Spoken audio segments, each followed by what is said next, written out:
Olá, a paz do Senhor Jesus, meus queridos irmãos. É sempre uma alegria estarmos juntos para mais um devocional na nossa caminhada pela palavra de nosso Deus. Oro para que o Senhor fortaleça a sua fé e faça deste momento um tempo de crescimento espiritual na presença de nosso Senhor. Antes de nós iniciarmos o nosso estudo de hoje, meus irmãos, eu quero agradecer de verdade a cada irmão que tem acompanhado esta série de devocionais. E se essas mensagens têm abençoado a sua vida, inscreva-se no canal, deixe aí o seu like, o seu joinha e compartilhe esse vídeo com outras pessoas. E ao final, escreva nos comentários aquilo que o Senhor falou ao seu coração. O seu testemunho pode fortalecer a fé de muitos irmãos que também acompanham este devocional, este ministério. Amados, no devocional de ontem nós meditamos em Atos, capítulo 16, versículos 14 e 15, quando aprendemos que quando o coração se abre, a palavra é recebida com fé. Vimos que Deus ele conduziu o apóstolo Paulo até Filipos não por acaso, mas porque havia uma mulher chamada Lídia, cujo coração estava sendo preparado para receber o evangelho. Aprendemos que foi o próprio Senhor quem abriu o coração daquela mulher para compreender a mensagem que Paulo estava anunciando. Nós também refletimos que a verdadeira fé nunca permanece apenas no coração, ela produz frutos. Lídia foi batizada, abriu sua casa para os servos de Deus e colocou sua vida a serviço do reino. Assim percebemos que a salvação transforma não apenas aquilo que nós acreditamos, mas também a maneira como nós vivemos. Hoje, porém, o cenário muda completamente. Se ontem nós contemplamos uma conversão marcada pela paz, hoje vemos um confronto espiritual. Até aqui, o Evangelho encontrou um coração aberto. Agora, ele encontrará resistência das forças das trevas. Isso nos ensina que sempre que a obra de Deus avança, o inimigo procura levantar oposição. Falamos bastante isso nos devocionais passados, meus irmãos. Foi assim no livro de Atos, foi assim ao longo da história da igreja e continua sendo assim até os nossos dias de hoje. Entretanto, há uma verdade que enche o nosso coração de esperança. O poder das trevas jamais será maior do que a autoridade do nome do nosso Senhor e Deus, Jesus Cristo. Vivemos em uma época em que muitas pessoas têm curiosidade sobre assuntos espirituais. Alguns procuram respostas em práticas ocultistas, horóscopos, consultas espirituais, superstições e tantas outras coisas que prometem revelar o futuro ou oferecer algum tipo de poder. A palavra de Deus, porém, ela nos alerta que existe um mundo espiritual real. Mas ela também nos ensina que o cristão não precisa viver dominado pelo medo. A nossa segurança não está em objetos, amuletos ou rituais humanos. Ah, claro que não, meus irmãos. Claro que não. A nossa segurança está em Cristo. Algumas pessoas mandaram mensagem para mim perguntando por que eu gosto tanto de falar nosso Senhor e Deus Jesus Cristo. É porque, meus irmãos, infelizmente tem muitas pessoas que não reconhecem Jesus como Deus. Sai na rua e pergunta a algumas pessoas para você ver que não são da nossa fé evangélica cristã. Chega para eles e pergunta, Jesus Cristo é Deus? Eles vão ter medo de falar que é. É por isso que eu sempre falo, nosso Senhor e Deus, Jesus Cristo. E a nossa segurança está justamente nele, em Cristo.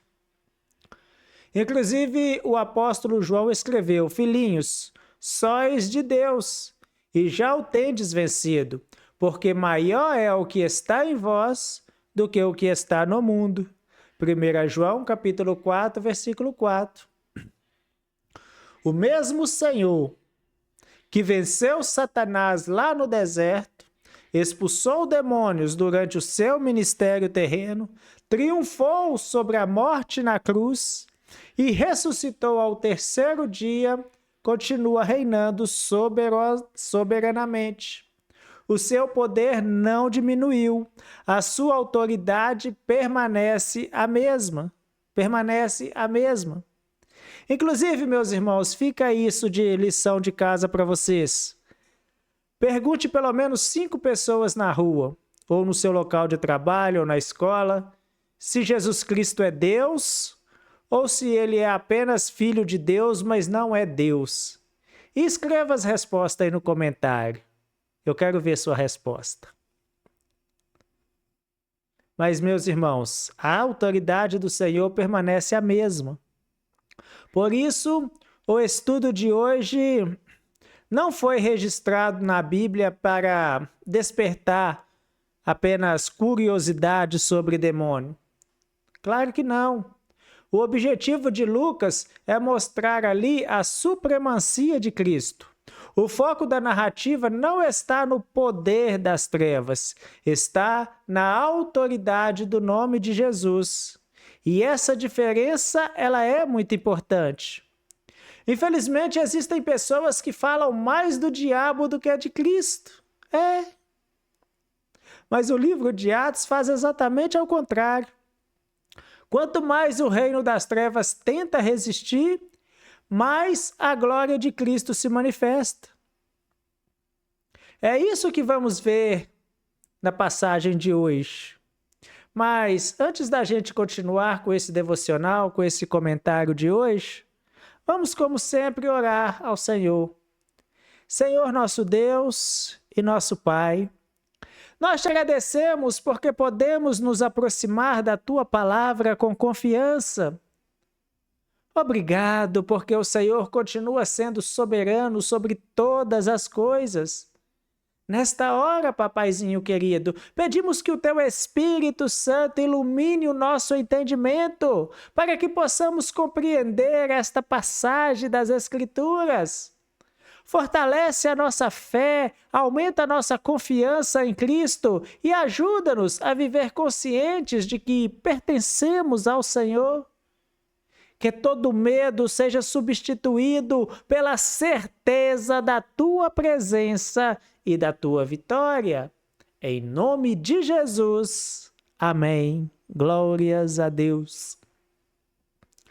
Vamos à leitura do nosso texto de hoje, que está em Atos, capítulo 16, versículos 16 até o versículo 18. E diz assim: E aconteceu que, indo nós à oração, nos saiu ao encontro uma jovem que tinha espírito de adivinhação, a qual, adivinhando, dava grande lucro aos seus senhores.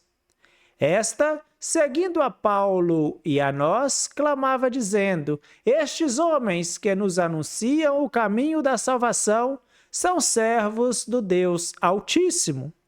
E isto fez ela por muitos dias.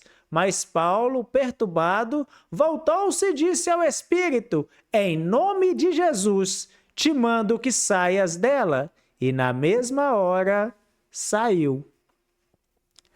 Meus irmãos, aqui temos um relato bem impressionante, não é verdade? Logo após a conversão de Lídia, Paulo e seus companheiros, eles continuaram a frequentar o lugar de oração. Eles permanecem fazendo aquilo que Deus os havia chamado para fazer. E é nesse contexto que surge uma jovem, dominada por um espírito maligno. Lucas nos informa que ela possuía um espírito de adivinhação e que seus donos lucravam muito explorando aquela condição.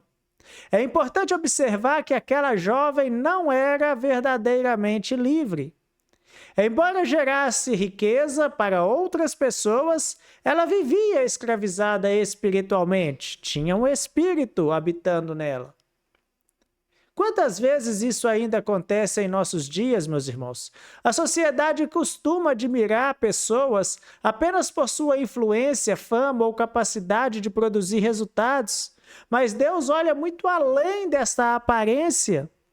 Ele vê o coração, ele vê a condição espiritual daquela pessoa.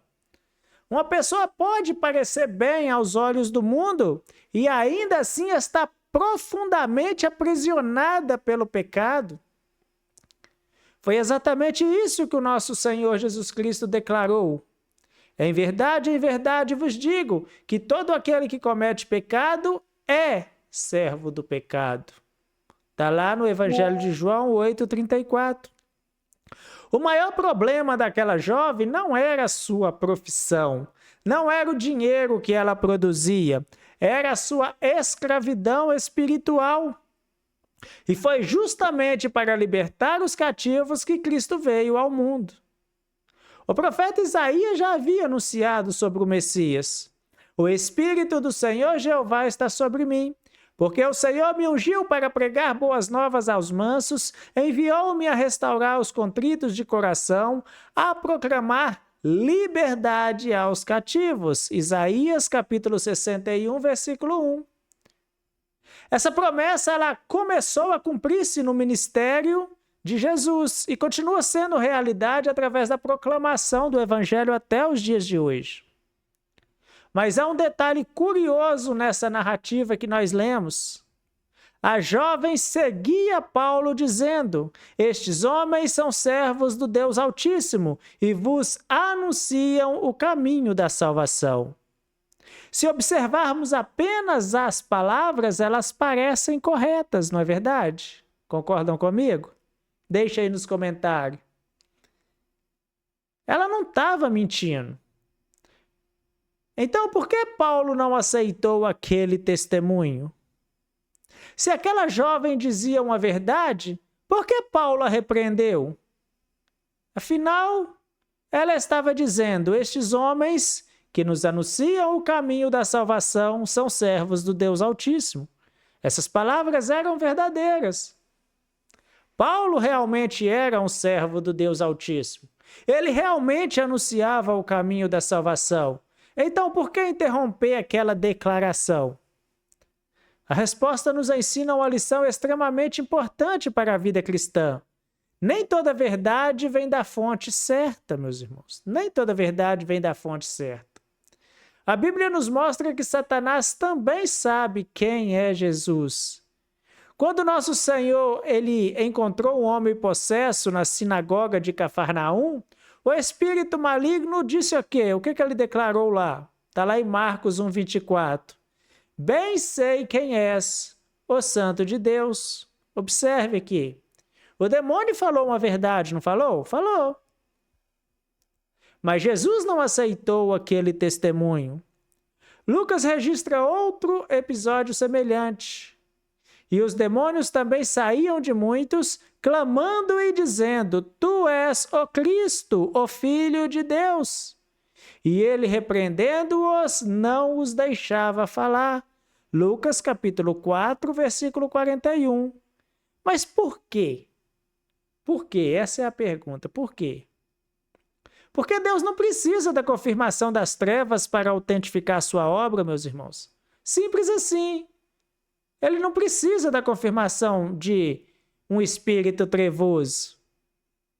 O evangelho não depende do testemunho do inimigo. A autoridade de Cristo está em sua própria pessoa. Da mesma forma, Paulo compreendeu que aquela jovem não estava glorificando a Deus.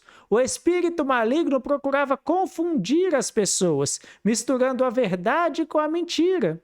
Esta sempre foi uma das estratégias de Satanás.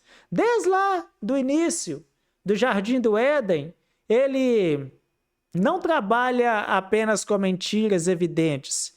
Ele mistura pequenas verdades com grandes enganos. Quando ele tentou a Eva ali, como que ele começou? Ele começou dizendo o quê? É assim que Deus disse? E depois ele acrescenta uma mentira. Quando, né? Quando tentou Jesus no deserto também, ele citou o quê? As Escrituras. Meus irmãos, o diabo ele conhece a Bíblia, conhece a palavra de Deus, mas só que ele a utiliza de forma distorcida. Por isso o cristão precisa desenvolver o discernimento espiritual.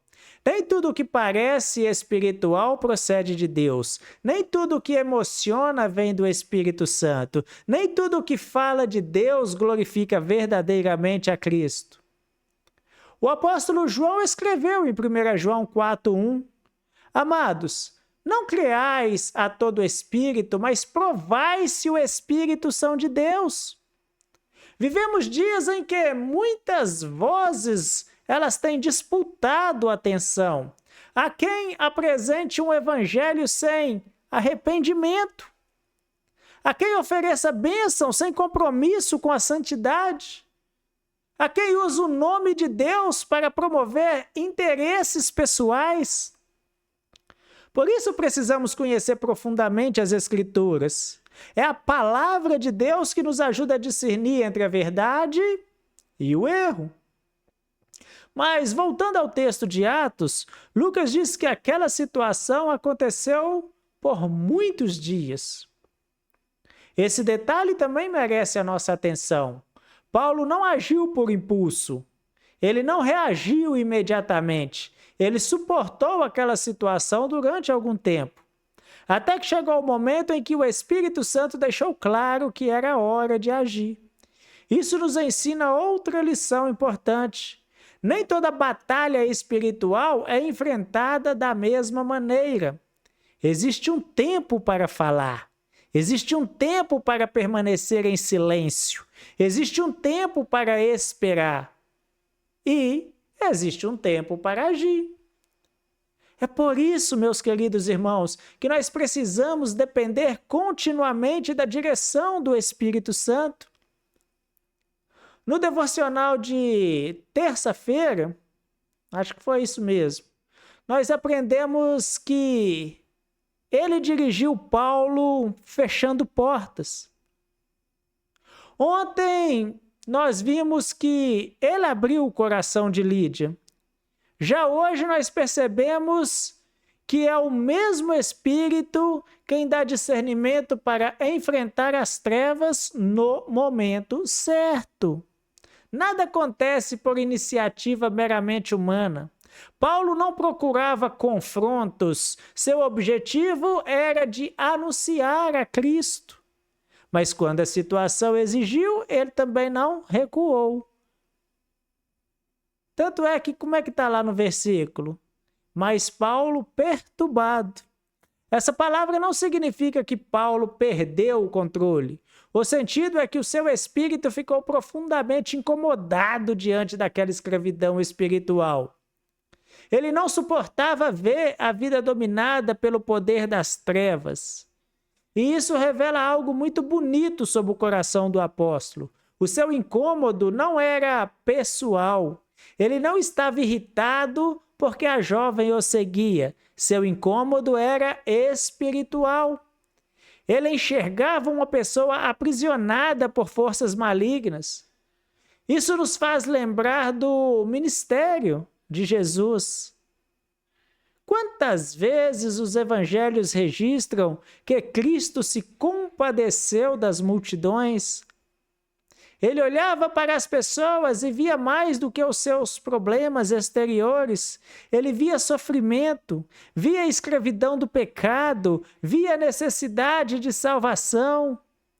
Nós, meus irmãos, nós também precisamos aprender a olhar para as pessoas desta maneira. É fácil de condenar, é fácil criticar, é fácil apontar os erros dos outros.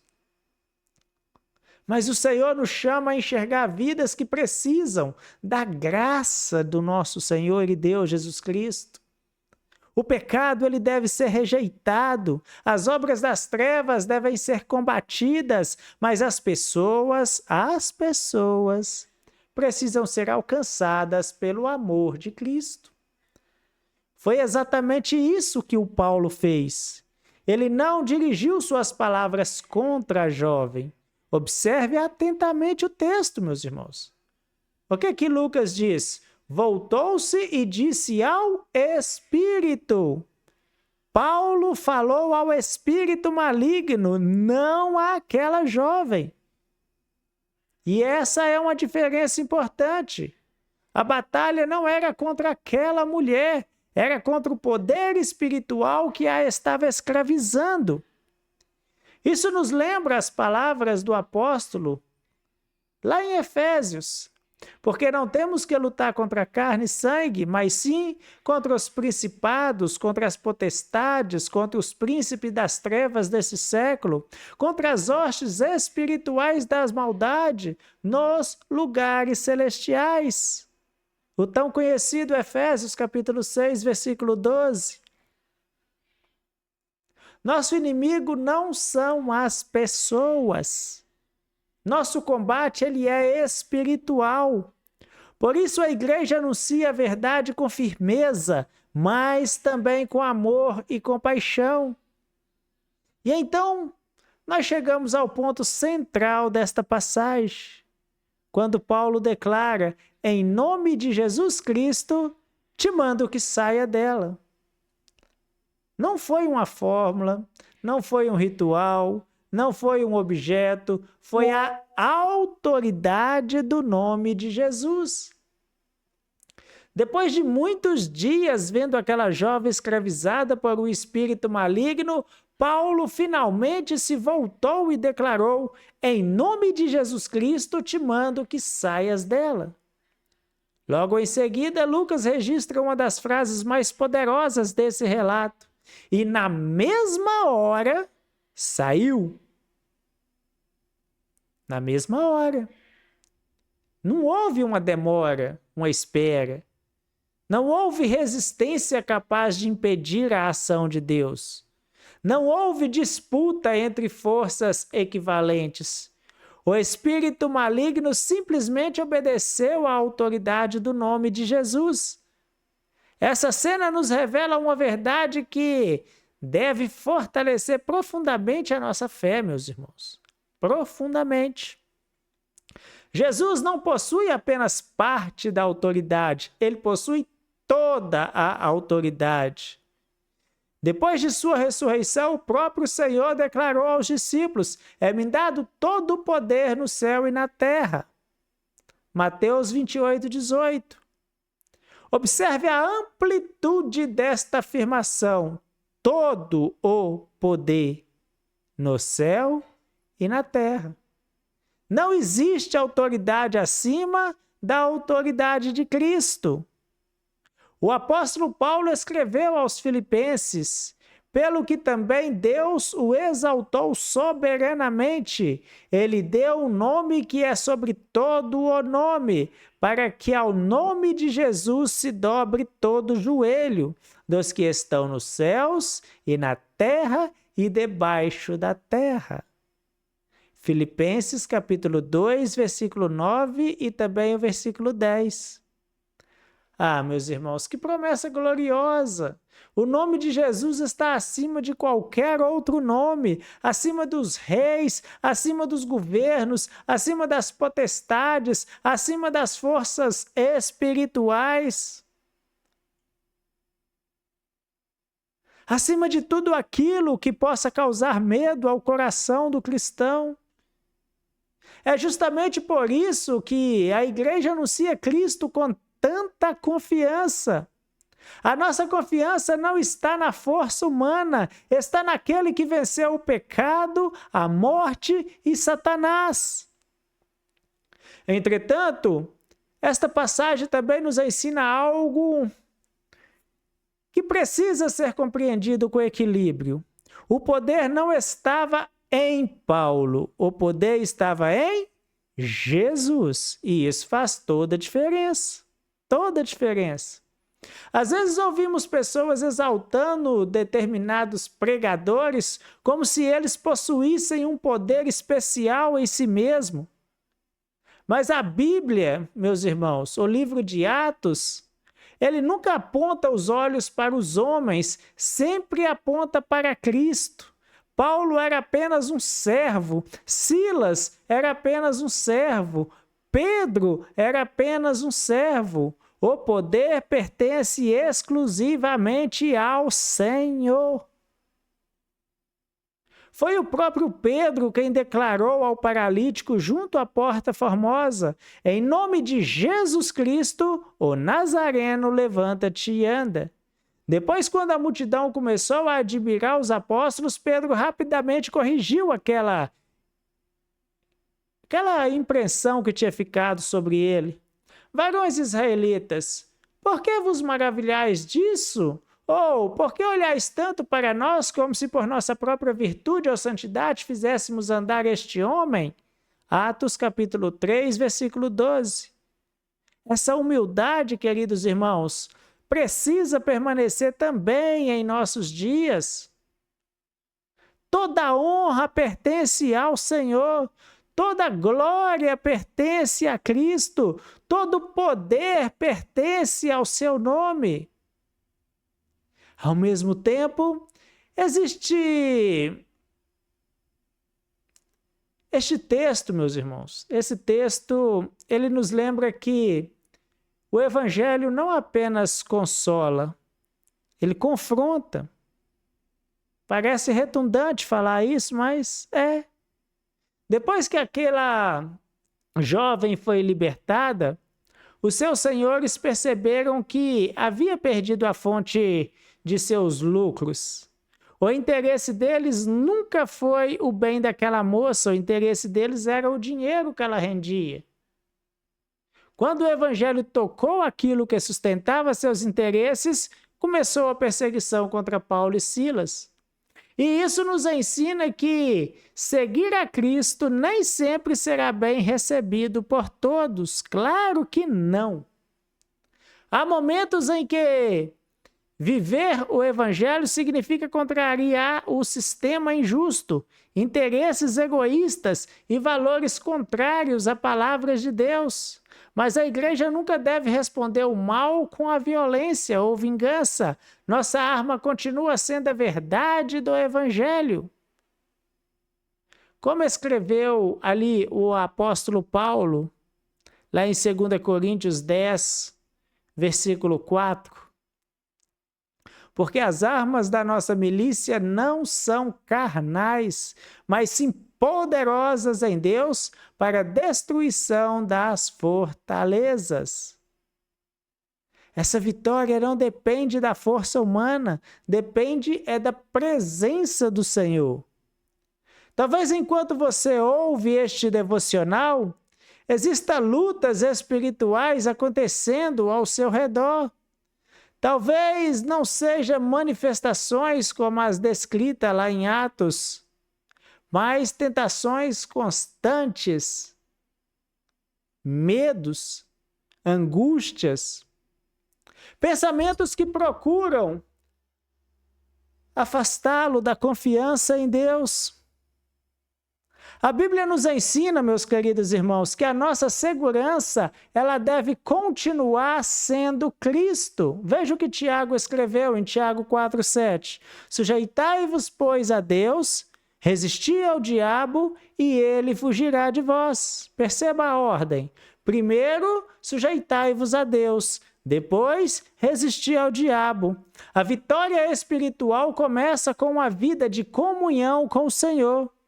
Não é o medo que vence as trevas, não são as superstições, não são os objetos, é uma vida firmada em Cristo, alimentada pela palavra, fortalecida pela oração e conduzida pelo Espírito Santo de Deus. Ao olharmos para a sequência desta semana, percebemos como Deus vem construindo um ensino extraordinário. Primeiro o Espírito Santo dirigiu Paulo, fechando algumas portas. Depois Deus abriu o coração de Lídia para receber o Evangelho. Hoje nós estamos vendo que o mesmo Senhor libertou uma jovem escravizada pelo poder das trevas. Percebe como tudo está ligado, meus irmãos? O Senhor dirige, o Senhor salva, o Senhor liberta, e é Ele quem conduz toda a obra, do princípio ao fim.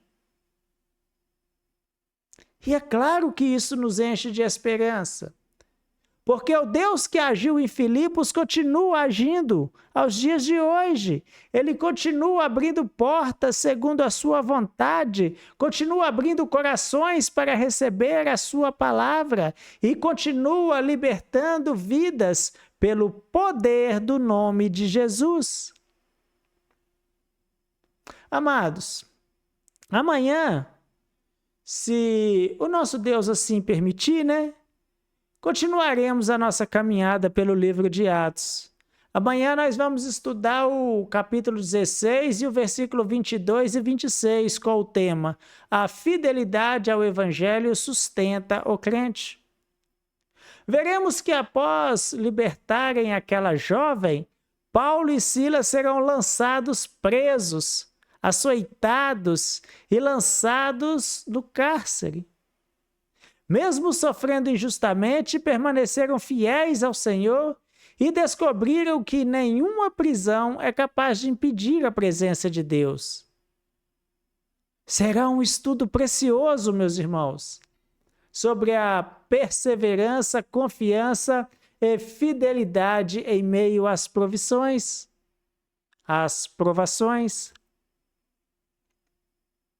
Te aguardo aqui amanhã. Vamos falar com o nosso Deus mais uma vez. Senhor, nosso Deus e nosso Pai, nós te agradecemos porque hoje fomos lembrados de que o nome do Senhor Jesus Cristo continua sendo poderoso e soberano sobre todas as coisas. Obrigado, papaizinho querido, porque não precisamos viver dominados pelo medo, pois pertencemos àquele que venceu o pecado, a morte e todo o poder das trevas. Ajuda-nos a permanecer firmes na Tua palavra, sensíveis à direção do Teu Espírito e confiantes na autoridade de Cristo, em todas as circunstâncias. Também te pedimos, papaizinho querido, que libertes aqueles que ainda vivem presos pelo pecado e pelo engano, alcançando-os com a luz do Teu Evangelho. Que a nossa vida glorifique o Teu nome todos os dias. Assim nós oramos no nome de Jesus. Amém. Glórias a Deus. Queridos irmãos, muito obrigado por você ter permanecido aqui comigo até o final desse devocional. Muito obrigado. Que o Senhor fortaleça a sua fé, guarde a sua vida e faça você caminhar todos os dias na certeza de que o nome do Senhor Jesus Cristo continua tendo toda a autoridade no céu, na terra e debaixo da terra. Um forte abraço. Fique na paz do Senhor Jesus e até o nosso próximo devocional, se Deus assim nos permitir.